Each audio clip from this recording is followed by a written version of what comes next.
Fala pessoal, beleza? Começando aqui mais um Clube Criminal, o seu podcast que acontece toda segunda e quarta-feira, gravação ao vivo pelo Instagram. O replay fica lá no Spotify e também fica no YouTube. Se você quiser acompanhar junto com a gente, fique tranquilo. Nós já temos mais de 100, acho que quase chegamos, já passamos de 200 pelo que eu me lembro. Eu vou conferir aqui daqui a pouquinho, mas acho que a gente já passou de 200 episódios aqui no Clube Criminal e hoje nós estamos recebendo aqui Professor Homero. Estamos quase estreando o nosso estúdio aqui, onde vai acontecer o podcast.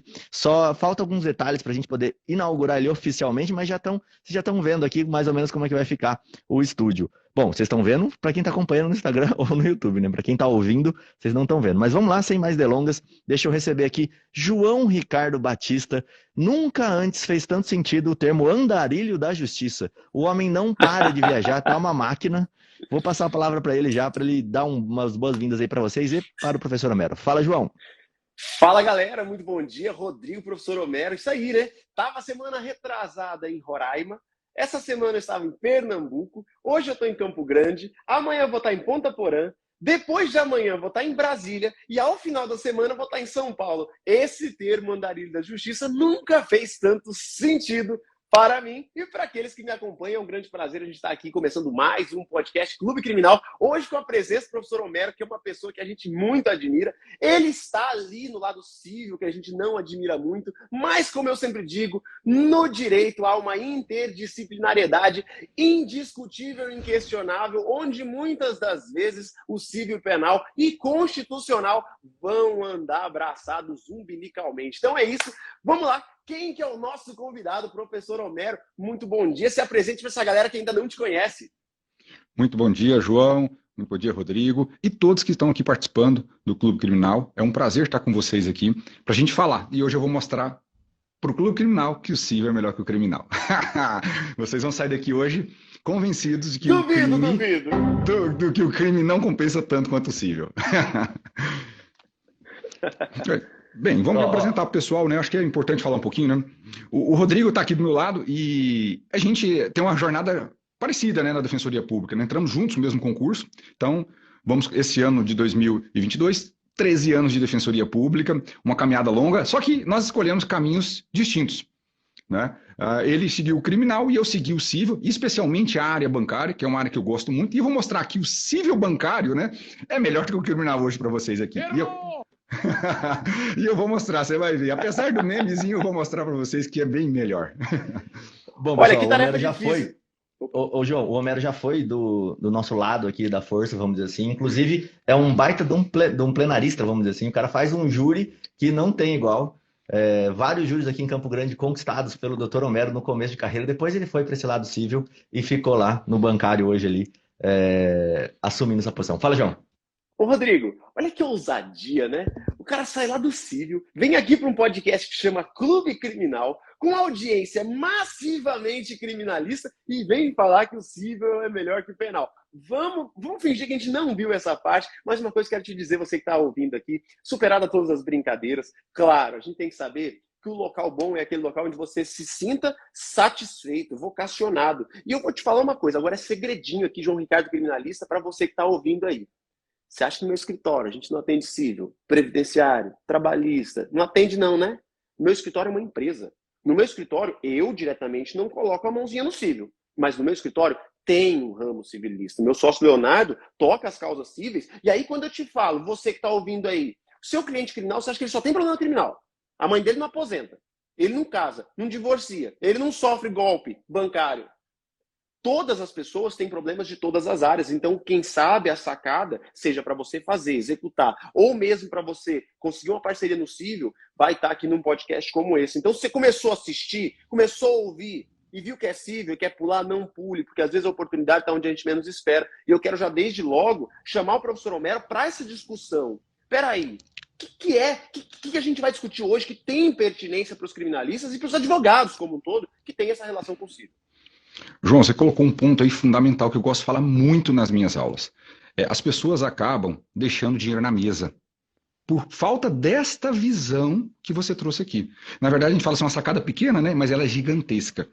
Por quê? Primeiro, às vezes eu tenho um pequeno escritório e quem está começando tem aquela dificuldade, às vezes advoga sozinho, não tem nem escritório, ele advoga da casa dele. Mas, olha que sacada, você pode fazer parcerias. Eu não sei nada, por exemplo, de tribunal do júri. Eu não sei nada de execução penal. Mas aí chega alguém lá no escritório de um civilista, você vai mandar o cara embora? Não, ele gosta de você. Se ele te procurou, é porque ele confia em você. Então, cadê seu parceiro de confiança? Estabeleça. E esse é o objetivo, e eu acho fantástico esse trabalho que vocês fazem da comunidade criminal, e isso que a gente está caminhando na comunidade, na área bancária, é para a gente fazer isso. Olha, chegou o cliente no seu escritório, você não vai mandar ele embora. Pelo amor de Deus, você está deixando dinheiro na mesa. Faz parceria, você ganha dinheiro sem trabalhar. Você tem que ser inteligente. É como você colocou. A advocacia tem que ser profissional, tem que ser empresarial. É isso que a gente tem que ter visão. Né? Porque é uma empresa, querendo ou não, é uma empresa. E essa visão empresarial profissionaliza o trabalho do advogado e da advogada. Isso é fantástico. E o que a gente vai falar aqui hoje, que é o golpe, né, na fraude Pix, tem tudo a ver. Que a pessoa vai bater no escritório do João, vai bater no escritório do Tiago, com um problema relacionado a um crime de estelionato, por exemplo. Porque por trás disso nós temos aí um estelionato. Agora, você vai mandar o cara embora por causa da parte civil? Não. Se você não tem o civilista no seu escritório, cadê o seu parceiro de negócio? E é isso que a gente tem que falar aqui hoje. Não deixar dinheiro na mesa, não deixar o dinheiro voar. Temos que fazer dinheiro. Sabe o que eu vejo também? Quando você tem um problema como esse, é o golpe do Pix. A pessoa que foi vítima desse golpe do Pix, ela não procura imediatamente o civilista. Ela procura o criminalista primeiro. Você vai ter duas possibilidades de atender. A primeira é o cara que está sofrendo, vamos dizer assim, o cara está sofrendo o golpe, que é a vítima, e também o réu. Né? A gente vai falar das duas vertentes aqui. Mas eu queria começar com essa vertente da vítima, porque ela vai procurar o criminalista. E aí, se você não sabe o que fazer, o que falar para ela, a pergunta mais básica é: dá para recuperar? É o que ela vai chegar para você e vai falar: olha, perdi 100 mil no golpe do Pix. Dá para recuperar? Aí eu quero jogar já a bomba aqui pro Homero e já perguntar para ele o seguinte. Pera, antes, tá bom. Vai lá, João. Espera, porque aqui a gente deixa o final sempre, o ouro pro final, dá para recuperar. Você acha que essa resposta a gente vai colocar agora aqui, essa pergunta? Galera, considerando isso que o Rodrigo falou, vamos para um conceito básico aqui. A gente sabe que o direito penal, ele tem uma função que não é empírica, ela é pós-crime. A criminologia estuda o direito penal antes do crime. Agora, o direito penal, ele muitas vezes esquece da vítima e a vítima fica desassistida. Raras exceções são aquelas, a indenização da vítima, uma indenização mínima lá do 387. A gente tem algumas situações que são protetivas da vítima, mas, regra geral, o direito penal, por se tratar das lesões mais graves aos bens jurídicos mais importantes, muitas vezes ele só está ali na parte repressiva do agressor. E quantas vezes a vítima vem te procurar, você como criminalista, e o que você sabe fazer? No máximo, você sabe como buscar a punição para o autor ou como defender aquela pessoa que possivelmente está sendo acusada de um delito dessa natureza, e muitas das vezes você não consegue atuar em favor da vítima. E aí eu quero já aqui, já dar aquela puxadinha de saco no Rodrigo, porque ele, na Maria da Penha, ele sabe muito bem atuar pelos dois lados da moeda. É ali, às vezes, defendendo a vítima. É um dos poucos locais, o Tribunal do Júri também tem isso, quando você atua como assistente de acusação, é um dos poucos locais onde a gente tutela e vira um assistente das pretensões da vítima. E que no direito criminal, como no caso do estelionato, dificilmente, se você não tiver a leitura disso aqui, ó, que a gente vai conversar hoje, dificilmente você vai conseguir desembolar a sua atuação ali de uma maneira que realmente proteja a vítima e que ressarça os valores eventualmente perdidos. Agora, depois de todo esse enrolation aqui, vamos para a pergunta. Professor Homero, e aí, dá para recuperar o dinheiro perdido no golpe do Pix? E aí, logo na pergunta, já responda outra coisa. O que é golpe do Pix, para quem não sabe? Que a gente não sabe o que é. Responde para a gente. Boa. A primeira coisa é entender o que é, né, o golpe do Pix. A gente fala golpe, mas deixa de ser um crime, né? É um crime de estelionato que é praticado por uma ou várias pessoas. Na verdade, existem, né, grupos organizados, quadrilhas que tratam dessa temática, que enriquece muito. Só para você ter dimensão, João, eu fiz um levantamento. 300 milhões de reais mensais são despendidos em fraudes Pix. Para você ter noção do dinheiro que está por trás dessa brincadeira. Aí, o que é? Tem várias técnicas, né? A gente chama de phishing, tem várias outras. Aquela pessoa que colona a rede social, o João Ricardo mesmo, inclusive, acabou sendo vítima num passado sobre isso. Aí a pessoa começa a anunciar produtos ali, e aí a pessoa que é de confiança acha, não, que ótimo, eu estava vendendo um produto, o João Ricardo vai lá e compra aquele ali, mas na verdade ele não comprou nada. Ele foi vítima de um golpe. Clonagem de WhatsApp também existe, ou nem é clonagem, aquela situação que a pessoa pega a sua foto na sua rede social, coloca num outro número aleatório e começa a pedir dinheiro, porque ele consegue contatos do seu familiar, amigos, e começa a pedir. E fora as outras arquiteturas que a gente tem, e-mail que chega, SMS que chega, WhatsApp prometendo. O pessoal está falando que está sem áudio. Está sem áudio? Eu tô ouvindo. Tá perfeito? Então, Eu tô ouvindo aí normal também. Ótimo. Então, essas formas, elas são recriadas todos os dias, né? A gente pegava lá atrás o golpe do boleto falso. Agora, como a tecnologia está avançando na área bancária, o Pix é a bola da vez. Então, todo mundo quer buscar fraude onde? No Pix, porque a transação é instantânea, a pessoa saca o dinheiro e some do mapa. Só que aí vem a pergunta-chave. Dá para recuperar? E aí que a grande maioria dos profissionais, o que eles fazem? Tchau, cliente, não dá para recuperar. Deixa dinheiro na mesa de novo. Eles esquecem de que, por trás disso, nós temos um sistema bancário. E o sistema bancário ele é pautado num dever fundamental, que é de segurança. Se a transação realizada ali, mesmo com o ato próprio do cliente, do consumidor, foi fruto de uma falha do sistema de detecção de segurança do banco, há a possibilidade de responsabilizar o banco. Não estou falando aqui de entrar contra o estelionatário, gente. É contra o banco, por falha no seu dever de segurança. E aí as pessoas ignoram que o CDC é todo pautado nisso, e mais, e é o que a gente quer ensinar hoje, nesses 3 dias de curso para vocês, que por trás do CDC tem muitas outras normas, até mais fortes do ponto de vista de dever que se impõe a uma instituição financeira, dever de segurança, e que as pessoas não conhecem, porque não são especialistas. Não é igual o João Ricardo, que é especialista no tribunal de júri, não é igual o Alvarez, que é especialista em violência doméstica. Isso que a gente tem que buscar, que a gente vai mostrar nesses 3 dias de evento totalmente gratuito, como recuperar esse dinheiro perante a instituição financeira. E tem uma cerejinha do bolo. Por quê? A gente acha, não, golpe Pix é R$ 1.000, R$ 500, não dá nada. Meu amigo, você conhece desvio produtivo do consumidor? No final da live eu vou explicar um pouco mais sobre isso para vocês. Tem mais possibilidades ainda.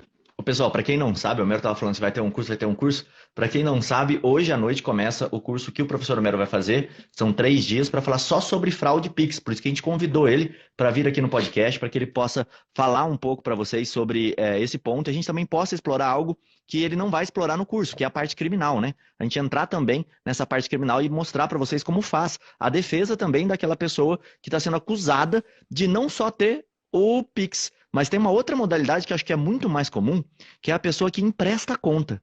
Você já viu isso aí? Tava tendo um comércio agora, você já viu, João? O empréstimo de conta? Rodrigo, tem de tudo, só que eu quero que a galera participe hoje desse evento, professor Homero. Por quê, cara?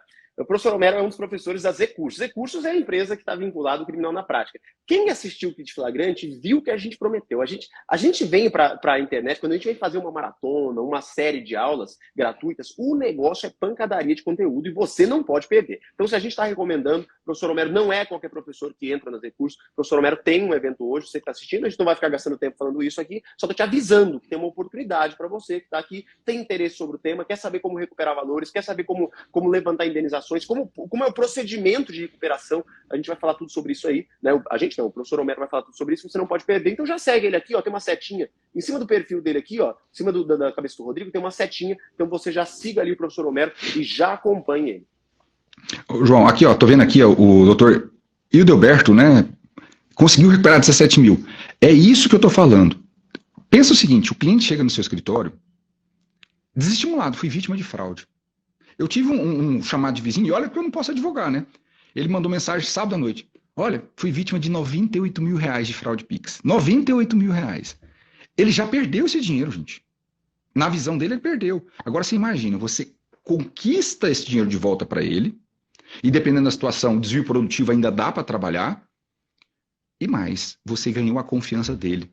E aí que tem, eu falo, a cerejinha do bolo da advocacia bancária. Um cliente bancário não é um cliente de uma ação só. A gente vai falar isso hoje à noite. Vocês vão perceber o quanto a gente pode. E olha só, você está falando aqui, minha mente negocial, empreendedorística, jurídica, já está aqui borbulhando, né? 98 mil reais, já perdeu, né? Faz um contratinho ali de um percentual, não vou nem falar percentuais aqui para não assustar vocês, mas faz um contratinho ali de 30%. O que vier, 30%. Mas, meu amigo, tem dinheiro na mesa aí, tem gente deixando dinheiro na mesa. Concordo. Exatamente, e acho que é muito fácil, né? Por aquilo que o Homero falou agora, quando você olha para uma situação dessa e fala, pô, eu perdi tudo, tem um cara que vai fazer e eu vou, só se der certo eu vou pagar ele, porque olha só também o outro lado, né? A cabeça do cara que vai estar contratando. Eu acabei de perder 50 mil em um golpe. Chega o advogado e fala para mim, olha, eu preciso de 10 mil para poder entrar com a sua ação. O cara vai falar, porra, eu já acabei de me perder 50, eu não vou tentar pôr mais 10 na mesa para perder mais dinheiro. Então, às vezes, a pessoa ela já está machucada, vamos dizer assim, de perder aquele dinheiro. A gente tem que entender esse lado psicológico. Olha, eu já tomei uma porrada, já estou machucado. Agora, se eu procuro um advogado e o cara fala de eu pagar mais alguma coisa, eu já vou querer sair fora. Então, o primeiro ponto, acho que quando você advoga na fraude Pix, é você pensar nisso. Um percentual do que eu recuperar. Porque aí fica fácil o cliente falar tudo bem. Porque ele já sabe que aquele dinheiro foi pro ralo, entre aspas, né? Ele já tem isso dentro dele. Poxa, eu poderia recuperar, mas eu perdi. Se você consegue, putz, é um baita de um bônus, né? Então é muito legal trabalhar com essa parte de contrato de êxito. Acho que o João quer Ô, falar, já tô Rodrigo, vendo pela carinha dele. Diga. não, falando de contrato, aí tem outra coisa. Esses contratos de êxito, não estou falando que você tem que trabalhar sem receber, tá, advogado? Mas assim, simplesmente você mostra para o seu cliente que, diferente de outros advogados que não têm técnica, que não sabem o procedimento de recuperação de golpe de Pix, diferentemente desses outros, você confia tanto no seu trabalho que você se arrisca, assim como ele, que está pagando um percentual um pouco maior do que se paga para outros advogados, os dois assumem riscos. É ele assumindo um risco de pagar um percentual maior que se paga para outros advogados e você assumindo o risco de, quem sabe, ao final, se não tiver êxito, não receber assim como você gostaria de receber. Então, a sacada é muito interessante. Primeiro, dar essa segurança para o cliente de que ele não vai estar despendendo mais valores. Depois que você consegue mostrar para o cliente que você confia tanto nas suas habilidades profissionais que até mesmo assumir esse tipo de risco você assume por confiar em si mesmo. Agora, você chega com o pé direito na relação contratual com o cliente, é outro nível. Aí eu quero imaginar, aqui junto contigo, hipoteticamente, se você consegue. Essa pessoa vai ser seu cliente eterno em todas as áreas e também vai te indicar para todas as outras pessoas. Eles estão num grupo ali, um grupo de pessoas no WhatsApp que sofreram um golpe dessa natureza. Você vai ser indicado. E aí, meu amigo, aí é um castelinho de areia, assim, uma sequência de cartas que vai caindo uma atrás da outra e aí muitas prospecções vão surgir. Ô, João, e isso que você está falando de prospecção é fundamental. Nós precisamos entender que prospectar nesta parte é muito fácil, é muito simples. Você tem uma rede social. Meu amigo, quem cai em golpe fraude Pix está na rede social. Comece a produzir conteúdos simples, orientando as pessoas que existe a possibilidade de reaver o dinheiro. Dando dicas para ela iniciar ali o processo de recuperação, porque são fases que a gente trata, né? Eu falo muito da investigação da vida do cliente e da história da fraude, e isso a gente vai ensinar roteirizado para todo mundo, porque é a partir dali que você cativa o cliente e mais, você descobre muitas outras demandas para atuar em favor dessa pessoa. Isso que você falou de empatia, da pessoa gostar de você e ela te procurar e te indicar, vai acontecer. E eu faço um desafio. Quem está aqui, comece a fazer conteúdos de fraude Pix. Vocês vão ver o tanto de direct que vai chegar para vocês. Eu não faço conteúdo para cliente, porque eu não sou advogado, sou defensor público. E eu recebo direct todo dia disso. É impressionante. Então, e olha só que interessante, né? Esse outro lado. A gente falou agora do lado de você conseguir pegar no êxito, vamos dizer assim, você conseguir a primeira ação. Mas o Homero falou um ponto ali que passou batido, às vezes você não percebeu. Essa é só a primeira ação que você consegue. É uma porta de entrada, uma baita porta de entrada para você ter centenas de outras ações, ou sei lá, não sei se centenas, mas dezenas pelo menos, de outras ações com o mesmo cliente, né? Queria que você abordasse um pouquinho isso, Homero, falasse um pouquinho dessa ideia de que a pessoa não tem um problema só. Isso, o João até abordou também de modo bem sutil ali, falando, né, de as pessoas têm multiplicidades de problemas. E quando a gente fala da seara bancária, e a gente vai trazer hoje números concretos, não é falácia, né? A gente está aqui na rede social soltando o verbo atua. Não, não é isso. Gente, você, o João, todo mundo que está aqui, no mínimo você tem uma conta corrente, um limite mínimo de cheque especial, um cartão de crédito. Isso é o básico. É o básico. Aí, empréstimos. Está todo mundo entupido de empréstimos no Brasil. Ainda mais depois da crise. Então, se a gente pegar os índices de bancarização das pessoas, é assustador. Só que as pessoas não conhecem isso. E detalhe, as pessoas não têm um só empréstimo. Ela tem 1, 2, 3, 4, porque as instituições financeiras, todos os dias, estão ali assediando o consumidor para renovar aqueles anteriores ou para fazer um novo empréstimo. E aí tem várias modalidades, várias possibilidades de você atuar com base nisso, desde que você saiba fazer a sua investigação extrajudicial. A sua atuação precisa técnica em cima disso. E olha só que interessante, né? Se você for pensar pelo lado do advogado, pô, tem um monte de gente que é criminalista. Fala, cara, eu não sei trabalhar no civil, eu não quero trabalhar. Pense nessa parte do bancário ou até do Pix como uma área isolada. Porque assim como a gente estava falando lá no começo, a maioria dos advogados que vão ser procurados para atuar nessa área são advogados que ou falam desse conteúdo, assim como a Ero deu a dica aqui, ó, posta na sua rede social falando sobre Pix. Acho que até a Rúbia colocou aqui, eu quero até ler a mensagem dela, que eu achei interessante, ó. Cadê? Tá um pouquinho para cima aqui, deixa eu achar. Ó. Olha o que ela fala. Um cliente que viu minhas publicações sobre o Pix e me disse que procurou um advogado que garantiu que não tinha como recuperar, que perdeu o dinheiro. Ganhei um cliente. Olha que interessante isso, né? Mas vamos lá. Primeiro ele vai procurar o criminalista. Aí você tem duas saídas. A primeira saída é você saber atuar só nessa parte específica. Pô, eu não faço civil, mas eu faço recuperação. Assim como na violência doméstica, a gente fala muito dessa atuação bilateral, né? Você pode atuar tanto pela vítima quanto pelo réu. Tá interligado. E quando você atua pela vítima, na violência doméstica, você tem que saber também sobre direito de família. Porque é a porta de entrada para o direito de família. Ali você vai fazer ação de divórcio, você vai fazer ação de partilha de bens, se for preciso, se não estiver dentro do divórcio, você vai fazer uma ação de alimentos, você vai fazer ação de regulamentação de visitas, de guarda. Então tem um baita de um mundo que acontece depois. Você que atua no criminal não precisa atuar também nessa área, mas saber atuar pela vítima vai ser importante, porque é um local meio assim que ninguém sabe atuar. E eu vejo muito isso na fraude Pix, sabe? Que é o que mais me chama atenção. Porque a porta de entrada, para mim, vai ser o criminalista, ou quem faz conteúdo sobre isso. E aí você tem que saber ou atuar, ou saber com quem você vai falar para fazer a parceria. Porque você pode pegar um outro advogado e falar, olha, você faz toda a área criminal e eu vou fazer a parte penal. E eu já vou explicar daqui a pouquinho como é que se faz a parte penal até pela vítima, tá? Na fraude Pix, que eu acho que é extremamente interessante essa atuação. Isso que você colocou, Rodrigo e João, olha que interessante. Também se inclui, numa das hipóteses de fraude Pix ou golpe Pix, o falso sequestro. Né? Embora ele tenha diminuído a frequência, a gente verifica constantemente que ele acontece. Diminuiu por causa agora está mais fácil essas outras modalidades de fraude, mas o falso sequestro ainda existe. Quem que é a vítima do falso sequestro e quem ela procura? São pessoas vulneráveis, né? Normalmente pessoas com mais idade, pessoas que têm condições abastadas, porque quem pratica esse tipo de crime, ele pratica de forma pensada, ele age de modo estratégico. Então, a pessoa foi vítima de um crime de falso sequestro. Ela vai procurar quem? Um civilista? Não, ela procura um criminalista para ir para a delegacia, acompanhar ela, está fragilizada, ela não consegue nem na delegacia. E aí você manda essa pessoa embora, que foi vítima de 40, 50 mil reais de falso sequestro, que ela transferiu, e aí você manda ela embora. Ah, vamos resolver sua providência criminal. Não, meu amigo. É aí que você está abrindo uma outra oportunidade para o seu escritório, de trazer ali aquele cliente, cativando ele de modo a fazer um combo, literalmente, né? E eu falo combo, João e Rodrigo, por quê? O que as operadoras de telefonia, as grandes empresas fazem? Tudo no combo. Por quê? É mais vantajoso. Ou a sensação de vantagem é muito maior do que você pegar uma causa específica, depois contrata outro, não. Olha, peraí, eu vou fazer sua defesa criminal, mas meu escritório também já vai cuidar de tudo para você, para reaver o seu dinheiro na parte civil. E a pessoa fala, poxa, não preciso procurar mais ninguém. Não, não precisa. Aqui tudo vai ser resolvido. É aqui que a gente vai buscar a sua solução.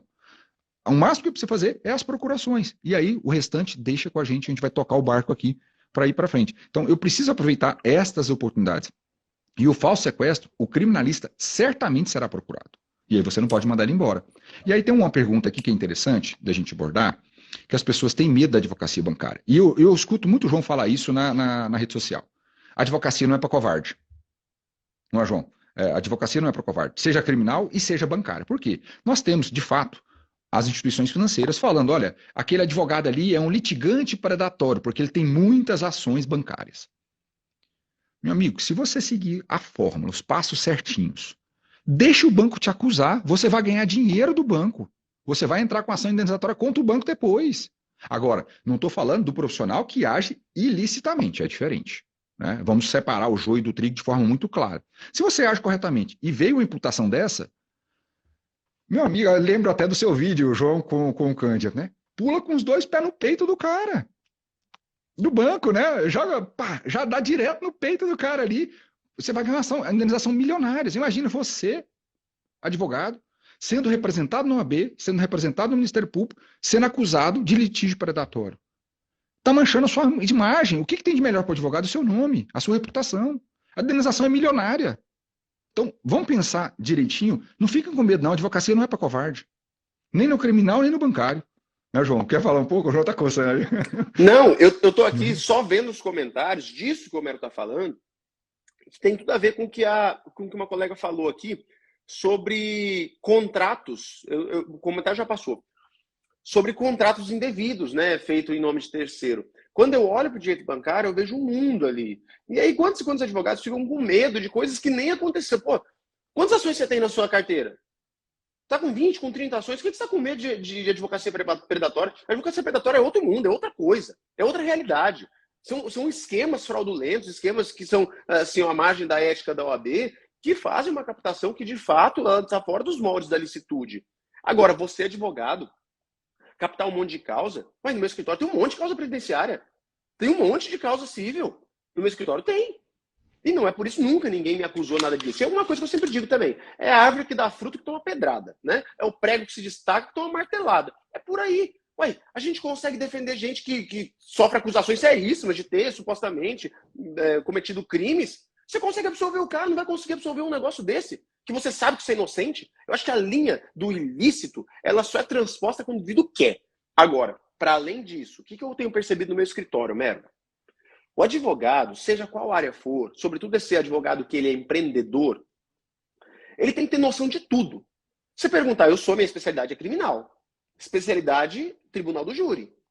Mas pergunta para mim se eu não sei todos os benefícios previdenciários que existem. É LOAS, é BPC, é aposentadoria por idade, por invalidez, aposentadoria especial, auxílio reclusão, auxílio doença, sei tudo. Porque lá no meu escritório, eu tenho um setor previdenciário que quando a pessoa chega para mim com uma causa criminal, tem mais uma causinha previdenciária aqui. E a mesma coisa no meu escritório acontece também com causas bancárias. Poxa, tem uma causa agora que a gente está quase ganhando já, por isso que eu lembrei do comentário da colega, um contrato que foi feito em nome dela, emprestando dinheiro, ela pagou tudinho o contrato que nem foi para ela. Alguém foi lá e fez um contrato, pegou o dinheiro dela, ela pagou o empréstimo para outra pessoa. Essa ação está com 4 anos já. Acabou de sair a perícia, deixando claro para esse grafotécnico que não foi ela que assinou aquele contrato.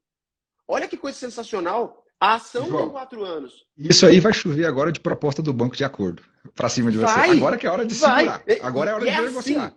E chega o acordo aí, o advogado que é empreendedor, ele fala, peraí, estou esperando 4 anos a ação. O golpe já aconteceu há mais de 2 anos antes da propositura da ação. Tudo corrigido.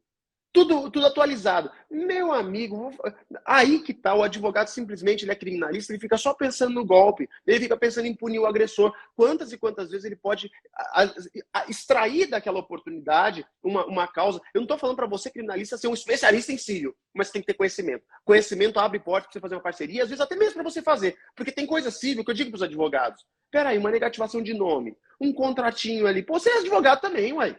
É só entrar com a ação, né? Apertou, chama um colega civil. João, olha só que interessante também, porque o criminalista, o que ele faz? E eu vejo muito essa atuação. Ele vai na hora e entra com um boletim de ocorrência, ou ele vai fazer um boletim de ocorrência ou uma notícia crimes, dando conta daquele golpe que aconteceu. Olha, aconteceu um golpe assim, aconteceu um golpe assado, e ele vai e faz esse boletim de ocorrência. Qual é o problema de você fazer um boletim de ocorrência lá na polícia? Isso vai virar uma ação contra a pessoa, provavelmente o banco não vai estar na parte ré ali do processo, ele não vai ser réu, não vai ser acusado de nada, quem vai ser acusado vai ser o estelionatário. E aí você vai ter 2 lados, a pessoa que cometeu o golpe, que passou a conversa, vamos dizer assim, e também aquela pessoa que emprestou a conta, porque é claro que o golpista não vai usar a conta dele, ele faz um empréstimo daquela conta, a pessoa vai criar uma conta para que o golpista utilize. Então essa pessoa ali entra como se fosse um terceiro de boa-fé ali. É meio estranha a colocação dela, porque depende muito do que aconteceu. Às vezes ela sofreu um golpe também do cara. O cara chegou para ela e falou, ó, viu, me empresta a sua conta corrente, eu quero estourar o seu nome, que era muito comum acontecer. O estelionato aí é contra o banco, né? Ó, eu tô te emprestando o meu nome para você estourar, não tô te emprestando o meu nome para você fazer golpe do Pix nas outras pessoas. Mas enfim, qual é que eu vejo o problema aqui? Isso aí pode cair, ou provavelmente vai cair, em um ANPP. ou pode ser que dê uma suspensão condicional do processo. E aí, o cara vai lá para fazer esse NPP e, às vezes, ele perde a chance de levar isso para o cível e fazer um acordo muito melhor. Porque, às vezes, consta isso lá no NPP. Olha, ele já resolveu o dano aqui. Olha, ele perde a possibilidade de entrar contra até mesmo o próprio banco, né? Porque ele já fez. Aí, vamos supor que esse processo vá para um juizado da vida que se entenda que seja um crime de menor potencial ofensivo, qualquer outra colocação. Como eu falei, é o estelionato, mas muitas vezes pode encaixar em outro lugar, e a pessoa vai lá e faz aquele acordo civil antes, no juizado, que acontece no criminal, antes de oferecer a transação penal. Chega lá, pergunta, olha, tem acordo entre vocês? O cara fala, pô, se eu der R$ 500 para você não aceita? E aí o advogado que não está preparado fala, ó, melhor você pegar isso, porque senão vai dar cesta básica para esse cara. E aí ele pegou os quinhentão. Isso é acordo civil. Isso impede você de entrar contra ele lá no civil. Então tem que tomar cuidado quando você advoga nessa área. E daqui a pouco eu vou falar qual que é o outro cuidado, quando você está advogando pela pessoa que deu o golpe ali.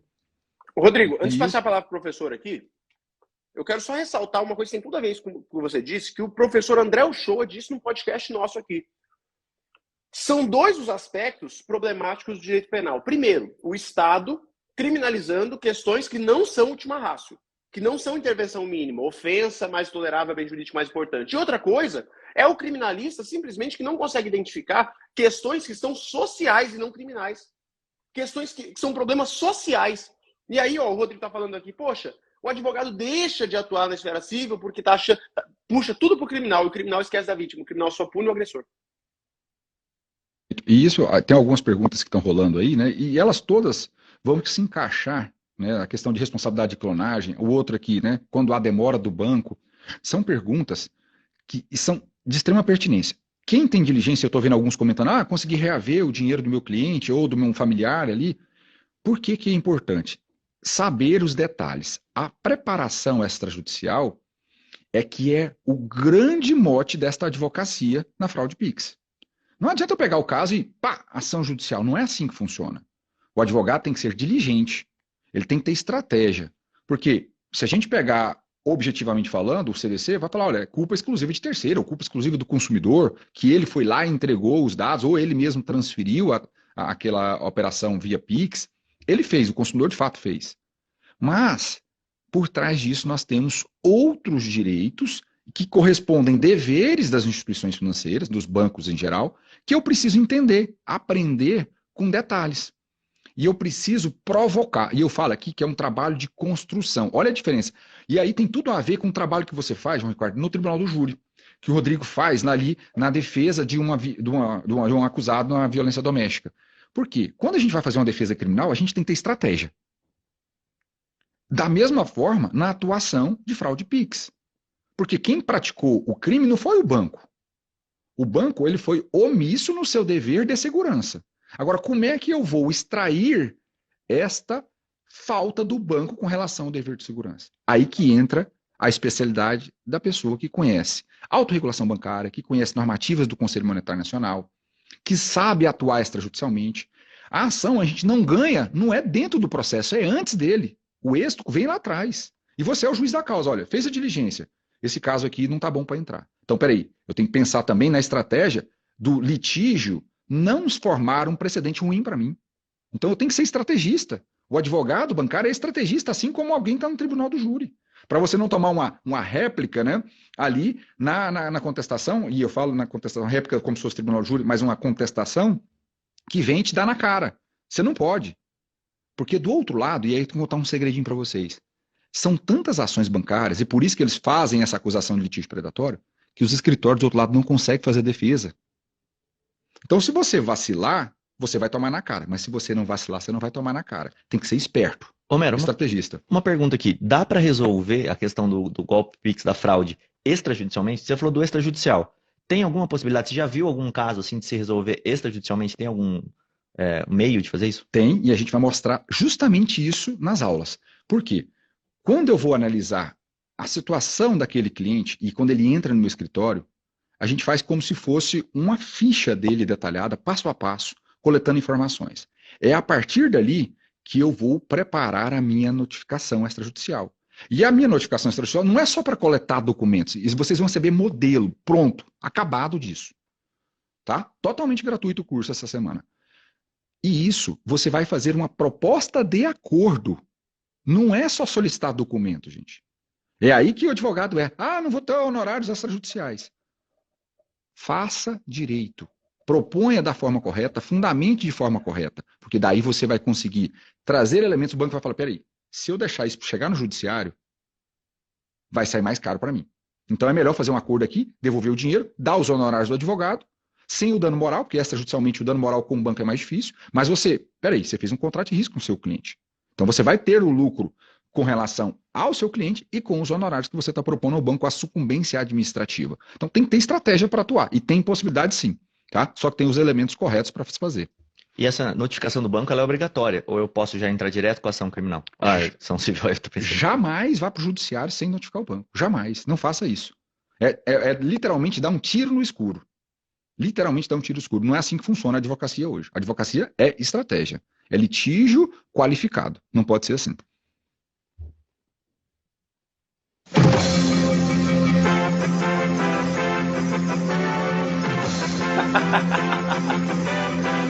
E começamos! Informativo Clube Criminal. Ficou um pouco alto, mas tudo bem. Mas é para avisar vocês o seguinte. Galera, agora eu quero que você preste atenção, porque para você não ser acusado de crime. Eu e o João já vimos várias vezes acontecer uma conduta aqui. A gente já falou algumas vezes e tem tudo a ver com o golpe Pix.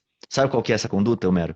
Está acontecendo muito o seguinte, o cara vai advogar para determinada pessoa e essa pessoa, quando vai pagar o criminalista ali, o advogado, vamos supor que essa pessoa já mexe com o rolo. Normalmente, o cliente do 171 não é nunca muito bom. Vou deixar até o João falar sobre isso daqui a pouco. Mas, enfim, a pessoa pega ali uma quadrilha para defender, pega alguém que comete vários crimes desse tipo e vai defender isso. Qual que é o grande cuidado do advogado? O cuidado é o seguinte. Muitas vezes, o cliente fala, me dá a sua conta que eu vou transferir Pix para você. Só que é o seguinte, aqui vai pagar, a minha família que vai pagar, então vai cair Pix de várias contas aí para você. Mas quanto é que é o seu? O meu é 5 mil, meu honorários aqui para atuar. Vou chutar um valor. Aí, de repente, cai 5 Pix de 1.000 de pessoas diferentes na conta do advogado. E o advogado, tá nem aí pra questão. Falou, não, beleza, caiu aqui o dinheiro pra mim, tá ótimo. Caiu aí, caiu. Os comprovantes estão aqui, bonitinho. Só que o que aconteceu? De repente, aparece pra essa pessoa um processo criminal e ele envolvido. Por quê? O Homero caiu no golpe Pix e depositou R$1.000 da conta do João, advogado. E aí você acha que ele vai em cima de quem? Do João ou vai em cima do cara que não tem patrimônio, que o nome já tá zoado, já tá ferrado? Então, presta atenção nisso. Quando você recebe de cliente, cuidado da conta e de onde está vindo esse Pix. Tá? Você vai ter que fazer a melhor coisa do mundo. Faz contrato de honorários. Se for possível, tenha ali emissão de nota fiscal para você comprovar que aquilo veio do seu trabalho, que foi a forma como ele pagou. Conste no contrato de honorários quem vai ser o responsável por esse pagamento. Então, toma muito cuidado, porque assim, não foi uma vez que a gente já viu isso acontecer aqui. O advogado ser envolvido no meio de um golpe Pix, porque ele deu a conta dele para a pessoa fazer uso. João, queria que você falasse um pouquinho também os cuidados com o cliente do 171. Rodrigo, antes eu quero música. Por favor, solta de novo, que eu tenho uma sacada aqui para livrar você de golpe, advogado. Solta. Cadê? Muito bem, amigos e amigas, você acompanha o Clube Criminal. Uma sacada, eu tô adorando essa musiquinha. Rodrigo, cara, uma sacada aqui, quem me ensinou isso aqui foi o Marlon Ricardo, tá? O que pode acontecer de você tomar um golpe, você advogado, tá? E se envolver em questão criminal. Quantas e quantas vezes a gente cobra do cliente?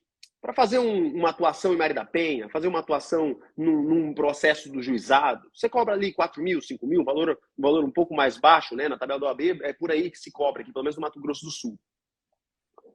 E aí você cobra 4 mil do cliente e combina com ele, não, vai ser pagamento por Pix. Ok, doutor, tá aqui a chave, o cliente, tá aqui a chave Pix. Aí ele deposita 40 mil. Opa, doutor, depositei errado aqui, doutor, foi um zero a mais. Devolve os 36 para mim.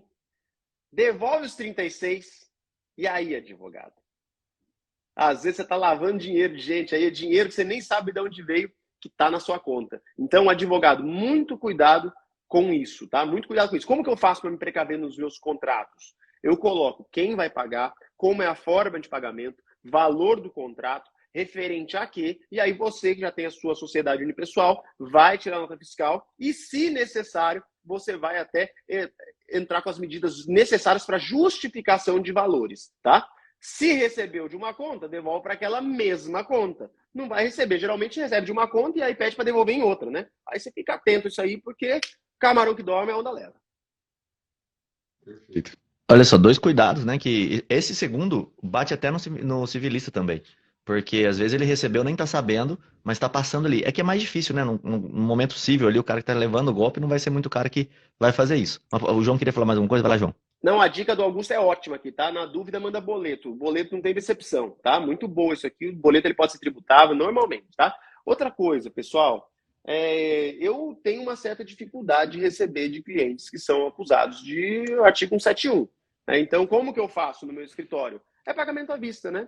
Então, você não é obrigado. Geralmente são causas que giram em torno de um valor um pouco menor, tá? Não é um crime que envolve grandes peculiaridades, grandes complexidades. Então, nesse caso, você pega a tabela do AB e cobra a tabela do AB ali no valor à vista. É o que eu te sugiro. Por quê? Já vi advogados falando que nunca conseguiram receber na integralidade, ou às vezes até receber mesmo, de clientes que são acusados desse tipo penal. Não é um preconceito, é só uma cautela inicial que eu tenho no meu escritório e que a gente toma como regra ali.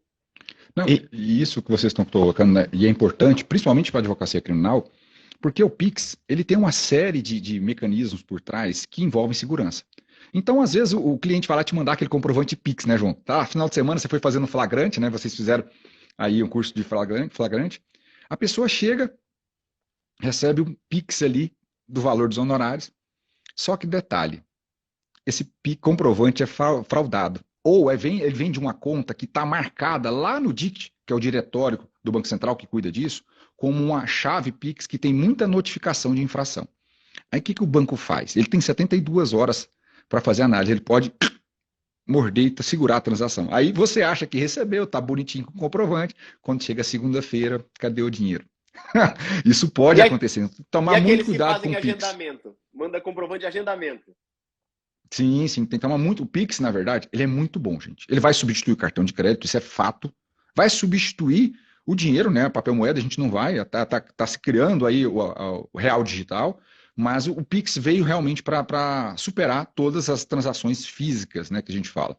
Mas por trás disso, nós temos os engenheiros sociais, que estão todos os dias aí estudando, modernizando as fraudes do passado, que eram de papel, né? Antigamente tinha aquele golpe da lista telefônica, né? A pessoa recebia, né, a proposta de seu nome ser incluído na lista telefônica, quando você ia verificar, o nome estava negativado até. Agora não, as coisas vão tudo via Pix. Então tem que tomar muito cuidado, conhecer, e aí a importância que o João colocou, né, de a gente conhecer um pouco de tudo. Lógico que a gente não vai ser especialista em todas as áreas, é impossível isso. Mas conhecer um pouco de tudo é importante até para evitar esse tipo de golpe. Fica a dica. Show de bola. E aí eu tenho algumas perguntas aqui que foram aparecendo, que eu fui fazendo um compilado delas, vamos dizer assim. Essa responsabilidade do banco, ele precisa ter tido algum ato do banco para causar essa responsabilidade dele? Exemplo, a transação foi à noite e eu não tinha um bloqueio de R$ 1.000 ali, eu bloqueei, não teve aquele bloqueio noturno, não sei, o que eu tenho que buscar na hora que eu entro num caso desse? Fantástica, Rodrigo, a pergunta. E ela vai englobar dois cenários, né? Vamos dividir para ficar mais claro para o pessoal. Nós temos o cenário do banco pagador, que a gente chama, que eu, Homero, vou fazer um Pix para o João agora. Então, o meu banco é o pagador. E o do João é o banco recebedor. Então, nós temos duas instituições financeiras normalmente envolvidas numa transação Pix. As duas têm responsabilidade? Tem. As duas têm dever de segurança? Tem. As duas têm sobre isso. E, inclusive, tem os chamados motores antifraude, que é isso que o Rodrigo está falando. Então, quando eu faço um Pix que é taxado como atípico, ou seja, ele foge do meu padrão, as instituições financeiras deveriam agir de ofício. Opa, peraí, Pix é automático, é instantâneo. Mas, nesse caso aqui, eu seguro essa transação por um tempo para analisar se realmente há uma fraude ou não. E aí notifico as pessoas envolvidas na transação para apurar melhor. Só que o que os bancos não fazem? Eles não fazem isso. E, pelo contrário, o recebedor, mesmo quem, por exemplo, pratica golpes em rede social, em aplicativos de mensagem, são reiteradas fraudes com aquela mesma conta Pix. E as pessoas reclamam, então gera notificação de infração. Mesmo diante de várias reclamações, os bancos não travam aquela chave Pix que é usada reiteradamente para praticar fraudes. Então, aí que nascem esses elementos. Isso independe de provocação do consumidor, pessoal. Entenda isso, é um cenário que o banco deveria agir de ofício, bloqueando transações consideradas suspeitas. E o que é transação suspeita? Isso eu vou deixar para ensinar mais tarde para vocês, porque é uma série de detalhes que você precisa entender o que é uma transação atípica. Agora tem um outro lado. Eu fui vítima, não é uma transação atípica. E eu provoquei o banco. E o banco dormiu ali em berço esplêndido, não fez nada. Eu faço até um desafio. Eu fiz isso para ajudar uma colega, ela desesperada com a situação do falso sequestro. E olha, ela não conseguia ligar, eu liguei para o banco dela. Ela falou: olha, estou aqui e tal, a consumidora está aqui, vai falar com vocês, ela quer fazer o MED. O que é o MED? Eu vou falar só no evento para vocês. Ela vai fazer o MED.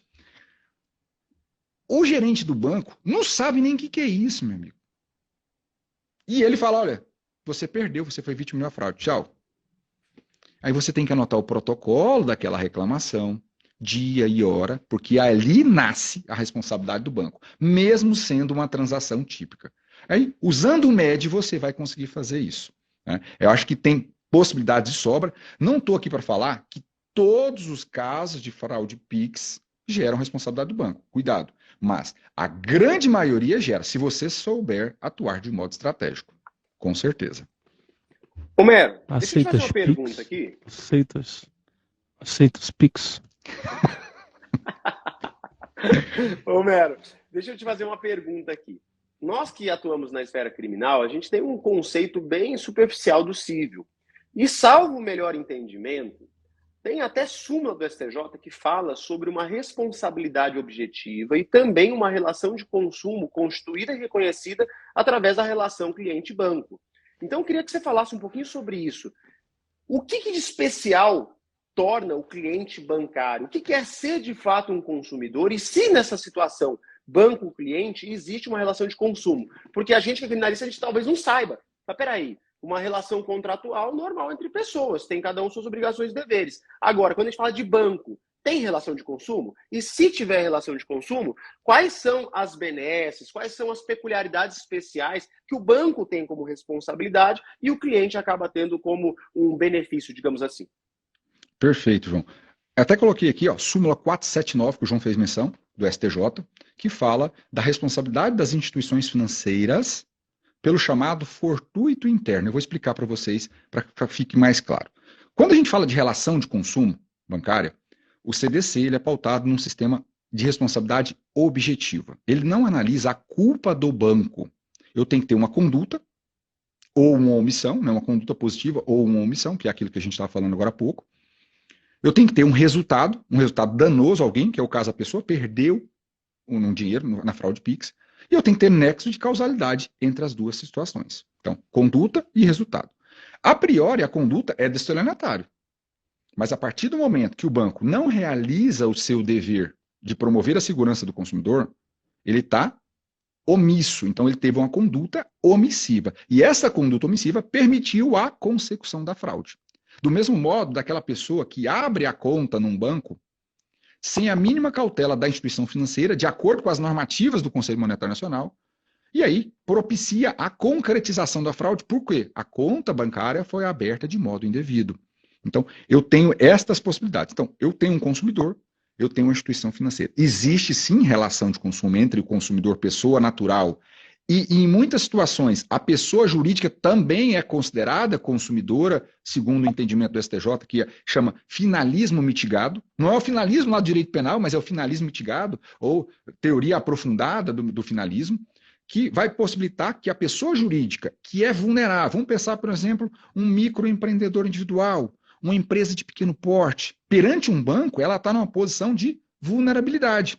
E até tive um comentário esses dias sobre isso, e vai ilustrar bem. A pessoa, ela trabalhava numa instituição, numa empresa, que é uma limitada. E um dos seus funcionários foi supostamente vítima de uma fraude, né, o falso sequestro. O que ela fez? Ela pegou o capital da empresa e colocou lá para pagar essa situação. Ela foi vítima. Quem foi vítima aí na situação? Foi o gerente, o diretor? Não, foi a pessoa jurídica que perdeu o patrimônio. Ela não está numa posição de vulnerabilidade perante a instituição financeira que é gigante, macro, que deveria suspeitar que aquela transação é atípica e automaticamente bloquear? Deveria, e não fez. Então, a pessoa jurídica também pode ser. Então, pessoa natural e pessoa jurídica podem se configurar como consumidoras. Mas, quando a gente pega essa situação e transporta ali para o CDC e vai estudar isso, fica muito claro, muito simples. Fortuito interno, o que é? A instituição financeira, ela tem o dever de segurança. Então, tudo que envolve segurança tecnológica, mecanismos de autenticidade, reconhecer que aquela pessoa é ela mesma que está abrindo a conta, ou que aquela transação está sendo praticada dentro de uma relação comercial ou de um pagamento qualquer para outra pessoa, e não um pagamento fruto de uma fraude que seja típico, ela está violando esse dever dela, que é insto à atividade produtiva. Então, quando fala de fortuito interno, ele tem que estar ligado à atividade produtiva daquela empresa. E aí, no caso do banco, o dever de segurança. Quando eu entro, por exemplo, num aplicativo, e eu vou exemplificar numa parte criminal que acontece. A pessoa é vítima de um roubo, tá? Ela foi vítima de um roubo, então o celular dela foi subtraído mediante grave ameaça ali. Encostou a arma, pega e leva. Isso acontece muito em São Paulo, gente. Muito. Tanto é que as pessoas estão usando 2 aparelhos celulares, um só para Pix e outro para o dia a dia. Porque o celular fica em casa, o celular do Pix. Então, a pessoa encosta a arma, passa o celular. E aí, ele é obrigado a entregar a senha do aparelho. Só que ele não entregou com detalhes a senha do banco. E mesmo assim, às vezes, os bandidos conseguem transferir o dinheiro da conta. Qual foi o mecanismo de segurança que o banco adotou para que aquela transação não fosse concretizada? Perceba, ainda não teve aviso à instituição financeira do roubo. Mas o bandido conseguiu acessar a conta, concretizar a transferência. Isso era atividade típica do banco. Ele deveria evitar essa situação com tecnologias cada vez mais avançadas para isso. E ele não fez. Então, isso é chamado de fortuito interno. E tem o fortuito externo, que esse exclui a responsabilidade do banco mesmo. O banco aí vai sair fora da responsabilidade. Então, vou exemplificar para vocês aqui o seguinte. Eu tenho um celular e eu emprestei ele para o meu sobrinho. E dei a senha do meu banco para o meu sobrinho. E aí eu entreguei, não foi golpe, não teve nada por trás que me enganasse a fazer isso. Meu sobrinho foi ali e fez uma série de transações não autorizadas por mim. Eu não autorizei ele a fazer isso. Mas eu entreguei a senha e o celular para ele. Eu fiz. O banco teve responsabilidade aí? Não teve. Porque eu, voluntariamente, culpa exclusiva do consumidor, fora da cadeia produtiva do banco, foi lá e fez a transação. Então, essa é a grande diferença do fortuito externo para o fortuito interno, que está na súmula 479 do STJ ali. E eu tenho uma novidade, João. Olha que interessante. O golpe do motoboy. Né? A pessoa recebe a ligação, seu cartão foi clonado, precisa entregar seu cartão quebrado, preserva só o chip. É assim que funciona essa prática. E aí, isso inclusive a gente ensina essa ação durante o nosso curso. E olha que interessante, o STJ agora, dia 9 de agosto, eu vou até fazer um reel sobre isso hoje para vocês.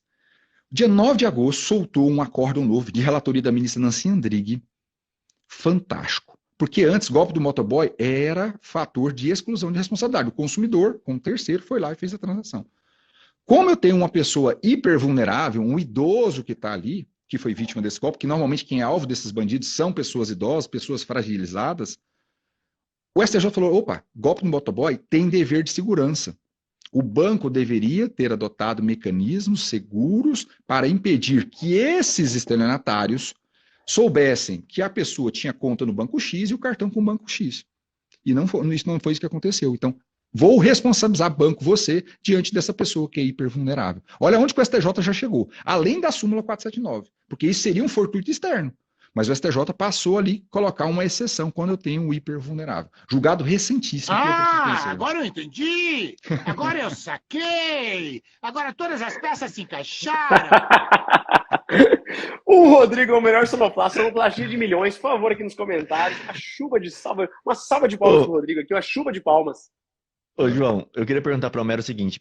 Pelo que você estava explicando aí, Homero, me parece muito a questão do próprio cartão de crédito. Quando alguém pega o número do seu cartão, ou então clona esse cartão, passa o cartão e ainda assim a responsabilidade é da empresa que autorizou aquele cartão ser passado daquela forma. O Pix, ele chega a ser comparável a isso? Para o pessoal poder entender, assim, esse golpe do Pix, a segurança que deveria ser colocada nele, seria igual a de um cartão de crédito? É parecida, né? Só que ela tem um incremento. O Pix, ele conta com normatização própria. Então, além da responsabilidade geral que existe no cartão de crédito, das transações que a gente chama de atípicas, né? A pessoa foi lá pela internet, clonou o cartão e fez várias operações. O banco também deveria bloquear essas transações. Era a regra que deveria acontecer. Mas às vezes não acontece. Na grande maioria dos casos não acontece, né? Eu mesmo fui vítima de clonagem de cartão na época da Copa do Mundo. Então, eu comprei o ingresso da Copa e aí depois, em seguida, compra em cima de compra no meu cartão. Então, isso é algo que eu preciso entender. Só que eu tenho um plus, porque nós temos o MED, né, que vocês vão aprender comigo no curso, o MED, que é uma regulamentação própria da parte de Pix. Então, ela tem um plus ainda no Pix. Esse golpe, tipo, a gente falou de Pix, né? Mas serve para qualquer outro tipo de golpe. Você deu exemplo aí, passaram meu cartão. O que acontece muito, e eu não sei nada de civil, então estou perguntando para você aberto aqui. Exemplo, passou meu cartão lá, eles gastaram 15 mil reais na fatura do meu cartão.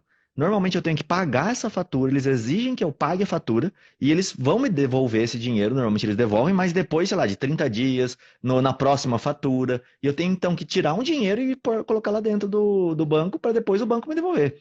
Esse procedimento é correto? Daria para fazer assim? Regra de ouro fantástica. A pergunta não é boa, não. Por contexto agora, então, dica, ó, anote aí, viu, pessoal? Por quê? E aí eu falo que a ignorância, ela é ruim às vezes. A gente fica, lei de superendividamento não é para advocacia. Muita gente tem esse preconceito. Não, só pobre, quebrado, que vai... Meu amigo, a lei de superendividamento dá a solução para esse problema apresentado por Rodrigo. É ela que dá. Por quê? Lá fixa o seguinte, se eu reclamei ao banco 10 dias antes do fechamento da minha fatura, o banco não pode me obrigar a pagar aquele valor, enquanto não se conclui o procedimento administrativo de apuração da fraude. Então, automaticamente, e detalhe, se você reclamou depois dos 10 dias, ou seja, a menos de 10 dias da data de vencimento da sua fatura, o banco vai poder constar ali, mas ele dá a oportunidade para você pagar a menor. Porque a fatura já foi gerada, já chegou para você. Então, ele vai colocar ali como um desconto, você vai lá pagar o valor a menor, porque você reclamou, e na fatura subsequente ele não pode cobrar essa diferença, enquanto ele não conclui o processo administrativo de apuração da fraude. Onde que está isso? Lei do superendividamento, meu amigo. E aí a pessoa, não, lei de superendividamento não vale para advocacia bancária. Isso é só cliente quebrado, não quero. Ignorância é um problema.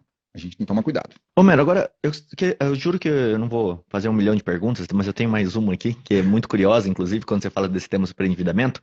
Mas antes, queria pedir pro pessoal, clica aqui em cima, siga lá o professor Homero também. Hoje, 8 horas da noite, ele vai ter um curso, vai começar a primeira aula de um curso que chama Fraude Pix, como você deve agir. Inclusive, esse curso vai ter modelo para vocês. Então, já clica aqui, já segue o professor Homero. Lá na bio dele tem o link para você se inscrever no evento. E aí, agora, eu quero te fazer uma pergunta que vem em cima disso que você está falando. Quando você fala de lei de superendividamento, o que vem na minha cabeça? Muitas vezes, no direito criminal, existem algumas custas que aparecem ali que o cliente vai ter que pagar. São poucas, mas existem. Assim como no civil também, existem algumas custas. Eu posso utilizar a lei de superendividamento para poder falar, olha, essa pessoa aqui, apesar dela ter um salário alto, alguma coisa assim, ela está superendividada, então eu posso pedir, dentro de um procedimento, a hipossuficiência daquela pessoa pelo superendividamento, teria como fazer isso? Por que eu estou falando? Às vezes uma perícia que tem que ser realizada, que o juiz fala, não, a parte que tem que arcar com essa perícia. Exemplo de uma assinatura falsa. Não, a parte que tem que arcar com essa perícia. Se ele for hipossuficiente, é o Estado que vai arcar. Esse superendividamento encaixa aqui ou não? Olha que pergunta fantástica, viu, João? E essa questão do diálogo de fontes, né, que é uma teoria que existe, né? As fontes vão se dialogar. Eu não tinha pensado na esfera criminal, mas olha que interessante a pergunta e boa. Vê uma sacada, na verdade, isso. Por quê? Quando a gente fala de superendividamento, por trás dele tem que ter a presunção de que aquela pessoa não tem condições de pagar despesas em geral do processo. Isso é uma presunção. Por quê? O objetivo da lei do superendividamento é tirar essa pessoa da zona de superendividamento, porque o mínimo existencial dela está sendo comprometido. Ela não tem condições de continuar pagando alimentação, saúde, moradia, porque ela está totalmente endividada. Ela está super endividada. Então, se você, numa petição criminal, tem condições de mostrar ali, e aí vem a diligência extrajudicial, pedir comprovantes, comprovante de renda, declaração de imposto de renda, e aí conhecer a figura do registrato. Essa é uma figura, eu vou dar uma dica exclusiva para vocês aqui, tá, pessoal? Que isso a gente só dá no curso. Quem conhece o registrato aí, comenta embaixo para a gente. Registrato. Lá no registrato tem um documento que aí você tem que cadastrar o cliente, você não consegue como advogado acessar, é só o cliente, você lá, no dia que tiver com o seu cliente no escritório, ou você leva um notebook na delegacia e cadastra ele. Quem já tem senha no Gov, que é as senhas governamentais para acessar qualquer plataforma, tem acesso a isso. Então, entra lá, registrato, Eu vou depois até fazer, quem não tem, eu vou fazer um stories com o link do registrado para o pessoal acessar aqui e compartilhe no meu perfil. Ó, já tem 2 promessas hoje, hein? Duas, saindo daqui já vou gravar. Então, com relação a isso, e eu gosto de prometer e entregar, essa que é a diferença, né? Então aí, olha que interessante, registrado, lá tem uma ficha de endividamento, lá está escrito empréstimos e financiamentos bancários. Quando você tira esse relatório, ele vai sair uma coluna chamada grau de endividamento dessa pessoa. Olha a prova que você tem ali de que aquela pessoa está realmente superendividada. Então você junta isso na sua petição. Juiz, olha aqui, ele está aqui. Quem está falando isso não sou eu, não. É o próprio Bacen no sistema registrado. E vou dar outra dica. E essa sacada me veio, faz tempo que eu estou guardando ela aqui, viu, João? Um dia eu assisti uma live de vocês aqui, vocês falando de, como é que eu vou provar a gratuidade da pessoa que não tem conta? Outra sacada para vocês. Lá no registrato, de novo, vocês vão ficar... Tô falando que o civil é melhor que o criminal. Inclusive, deu uma sacada aqui para mim também. Acho que o João pensou a mesma coisa que eu. Não, eu tô pensando em fiança já. Tô pensando em fiança. Exatamente. Você vai chegar lá. Eu assisti, eu ouvi justamente o evento de vocês falando sobre isso. Como provar que a pessoa não tem conta bancária. Demais! E essa dica aqui, pessoal, é fantástica e é uma prova inarredável. O judiciário não tem como quebrá-la. E nem o Ministério Público. Você vai entrar lá no registrato também. O registrato é meu amiguinho. Eu gosto demais desse registrato. Lá no registrato tem histórico de relacionamento bancário. Faça um desafio você, pessoalmente, para aprender o que é registrato. Entre lá, joga no Google, ou depois entra no Stories e acessa. Você se cadastra. Lá tem assim, relacionamento bancário. Ele vai listar todas, tá? Não estou falando exagerando. Todas as suas contas bancárias do dia que você abriu a primeira até a última. Eu me surpreendi com conta que eu nem sabia que tinha, que meu pai abriu no meu nome quando eu era menor. Tem contas que estão abertas lá que você nem sabe. Faça esse desafio. E quando não tem conta, o que gera? Uma declaração que aquela pessoa não tem conta bancária, que ela não tem relacionamento bancário. Prova para onde? Fiança, João Ricardo. Tá aí sua prova. Não, sensacional, sensacional. E outra coisa, olha só, você advogado que pede documentos para a família ali no flagrante, todo mundo naquela turbulência, ninguém acha nada do documento, é você advogado indo além. Duvido. Isso aqui já, duvido ter outro criminalista que saiba desse registrato, e eu e o Rodrigo já vamos incorporar isso aí nas nossas aulas. Sensacional. Eu já vou ver Já vai hoje, entrar pro kit flagrante. Kit flagrante. Já vai entrar pro kit registrado. flagrante. Galera que gostou aqui Aceita do os professor Homero, Pix? vocês façam um favor. Aceita os Pix? A sonoplastia do Rodrigo é a melhor. Ô, Rodrigo, eu quero só convocar, não um pedido não, tá? Uma convocação para você que está assistindo aqui, ó. Clica nessa setinha em cima da cabeça do Rodrigo e segue o professor Homero, tá? Já quem não segue a gente, já segue também, segue os 3 aqui. E hoje você tem um encontro marcado com o professor Homero, vai começar um treinamento imperdível. Você não pode perder. Que horas que começa, professor? Às 20 horas de Brasília, às 19 horas aqui no nosso estado de Mato Grosso do Sul. São 3 dias, segunda, terça e quarta, de overdose, entregando desde a notificação até as petições iniciais sobre fraude Pix. Como atuar? Passo a passo, detalhadamente. Cara, show de bola. Deixa eu fazer o agradecimento com uma sonoplastia aqui, né? Porque o professor Homero, ele é o... Um homem! Uma máquina! Uma besta enjaulada! Ai, Rodrigo, só você mesmo. Cara, obrigado, Homero, pela participação aqui no nosso podcast Clube Criminal. Para quem tava perguntando se fica gravado, o Clube Criminal ele tá disponível no Spotify, só você colocar Clube Criminal que você vai achar. Também tem no YouTube, acho que tem no Deezer também, se eu não me engano, tá? Então tem várias redes aí para você. No YouTube sai, só que sai um pouquinho depois. O mais rápido é no... que a gente deixa o replay lá gravado para vocês, tá bom? Então quem quiser acompanhar, ver o replay, rever, pode ouvir, inclusive, malhando. A gente tem mais de 200 episódios lá disponíveis para você. Professor Homero, muito obrigado aí. Espero que o curso hoje seja um sucesso, com certeza vai ser. O pessoal daqui vai migrar todo para lá para aprender, fazer mais uma açãozinha prontinha, do começo ao fim, entregue para vocês aí. Obrigado, Homero. Muitíssimo obrigado, Rodrigo, João Ricardo e todos que estão aqui assistindo, participando conosco essa hora, né? Todo mundo já deve estar com fome, né? Como diz o João, né? Advogado pode passar até raiva, mas fome jamais, viu? Defensor jamais. também, viu, João? Defensor também é a mesma coisa. Muito bom, mas cara, muito obrigado muito bom mesmo. ter você aqui, Homero. Muito bom esse diálogo do cível com o crime. A gente fica brincando, né? Que o cível é melhor, o crime é melhor, mas na verdade, cada um no seu quadrado e sabendo fazer parcerias, para não deixar dinheiro na mesa, meu amigo. Para de deixar dinheiro na mesa, né, João? Larga de ser bocó. E vamos fazer um convite já aqui para o professor Homero, para a gente fazer uma live só sobre como comprovar a hipossuficiência. Você que Perfeito. fala muito sobre isso, vamos trazer esse tema aqui para o criminal, porque tem muita consequência. Aquela hora que você falou ali, minha cabeça começou a ir longe. Vamos fazer o seguinte, até nesse evento, se a gente puder, compartilha a tela, eu ensino como acessar o Registrato ali bonitinho, cada uma das funções, você consegue consultar todas as suas chaves Pix, inclusive quem é investidor e aplica em câmbio, consegue com a relação do que você tem aplicação em câmbio também ali. Tudo. Vamos fazer o seguinte, então. A gente tá com 190 pessoas ao vivo aqui, já estamos finalizando. Tira aquele print lá e só coloca assim, ó, Registrato. Entendedores entenderão, tá? E aí a gente já tem um encontro marcado às 20 horas, tá? Registrato. Entendedores entenderão. Essa foi a sacada. Show de bola. Agora foi eu que fiz o efeito. Pessoal, obrigado pela participação de todos vocês aí. Espero que vocês tenham aproveitado. Deixei aqui sem um comentário no finalzinho, só para vocês poderem colocar. Valeu e até a próxima. Vamos fechar com nossa vinhetinha aqui.